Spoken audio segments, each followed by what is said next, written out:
तपाईको समाचार लेखेकै भरमा म चाहिँ पूर्व मन्त्री भएको छु। सुन कति छ सुन? सुनमा गरिबै देखिन्थे होला म, तर पनि कति जति भएर कति तोला? अब त्यो अहिले चाहिँ तपाईले संसदले पनि अब मेरो विचारमा निकाल्छ होला, मेरो बारेमा सांसदहरुको निकाल्छ।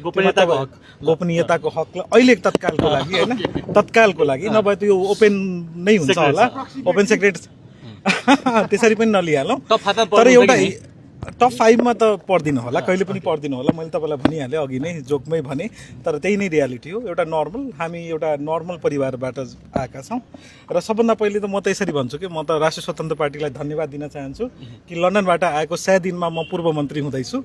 त्यो नै सबभन्दा ठुलो कुरा हो मेरो लागि। त्यो आशीर्वाद, उहाँहरूले देखाएको विश्वास चाहिँ उहाँहरूलाई मैले धन्यवाद दिन चाहन्छु। मानिज्यू 190 180 तोला सुन भनेको यो चान्चुने कुरा त होइन होला नि। प्रतिपक्ष र प्रतिपक्षले आवाज उठाइरहेका छन्, यति धेरै सम्पत्ति पनि हुँदो रहेछ भन्ने।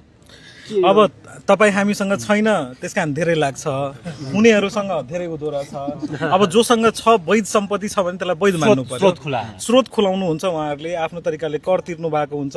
पैतृक सम्पत्ति चाहिँ जेनेरेसन अन जेनेरेसन ट्रान्सफर भएको छ भने त्यसलाई हामीले पोजिटिभ लिनुपर्छ के।